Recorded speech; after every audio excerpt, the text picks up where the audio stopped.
Graham, please. Ms. O'Connor, what is your portfolio as Deputy General Counsel? What lanes do you work in? I have a variety of responsibilities. One of them is litigation, which covers a wide range of areas. One of them includes the Office of Hearings and Appeals.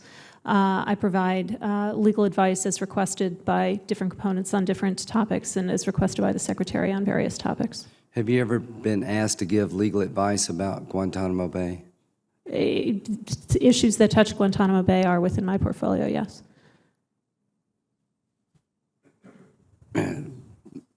So why did you have a hard time answering the question about the statute? The question was posed as a hypothetical about the president relinquishing the base, I believe, and that's just not an issue that I have dug into. I was here late. Did you say the president could not transfer prisoners by executive order? Is that correct?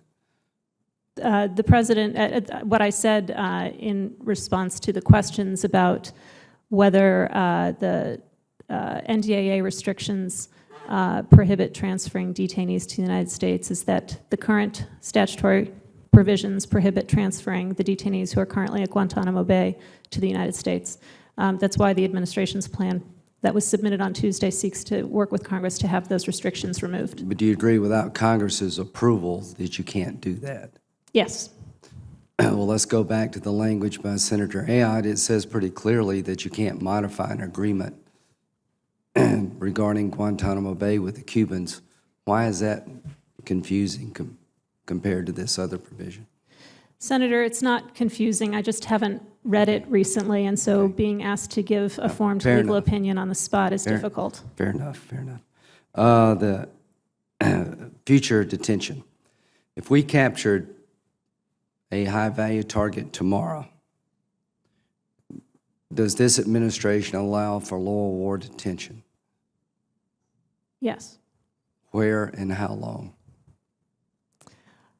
Senator, the 2001 AUMF, as now, I know we have legal authority to detain somebody as an enemy combatant, but my question is, if we caught someone tomorrow and we wanted to give them that designation, go through the court proceedings to say you're an enemy combatant, where would we hold them and for how long?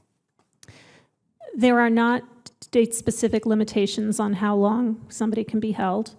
What's the longest someone, has anybody been designated an enemy combatant during the Obama administration for detention purposes? I think I cannot discuss that in this setting. Okay. Where do we put because people? it's classified. I mean, just to be Okay. clear about what that is. I can't think of any, but maybe I'm wrong. They may have been. Where do we put these people? Where detainees have been detained on the battlefield or on the battlefield, And U.S. there are case-by-case determinations made that involve all of the agencies that are involved in these I'm talking processes. about tomorrow. If we Excuse caught me? somebody tomorrow, where would they go and how long would we hold them? So again, there are issues involved there that can't be discussed in a public setting, I don't buy that. I don't believe that we're compromised. Do we have a secret jail that I don't know about? Let me answer the question this way. Our combatant commanders and the forces that we have in the field have plans that are available to them to detain. They address these issues on case-by-case basis. Do we have the ability to detain, hold someone as an enemy combatant in Iraq? Do we have the authority to do it? Yeah. Yes. Really? We have the legal authority to do that, yes. So, well, that's groundbreaking for me. So U.S. forces, if they captured somebody in Iraq, they could hold them under U.S. custody as an enemy combatant. They can detain enemies picked up in Iraq, yes.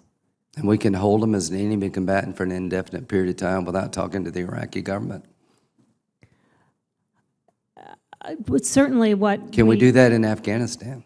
What we're doing in Iraq I'll is tell you, you working can't do that in Afghanistan. with partners. What we're doing in Iraq is working with partners. Here's my question, of which this is disturbing. There is no legal authority for the U.S. forces in Afghanistan to hold someone under U.S. control as an enemy combatant. We gave that up when we transferred everybody from Bagram to U.S. control to Afghan control. There is no legal authority for us to hold somebody in Iraq under U.S. custody as an enemy combatant for an indefinite period of time. We just don't have that power. And I just want to know why you think we do.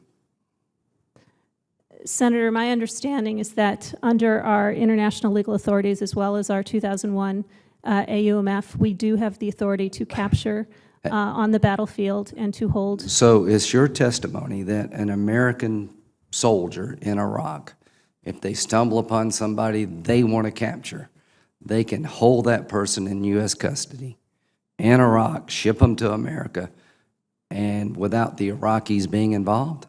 No, I didn't say that. In each place, there are different It's forces, quite the there are opposite. different agreements with the gave different that partners power that up. we have. It's quite the opposite. We don't have the authority to do that. So anyway, thank you very much for your testimony. Thank you,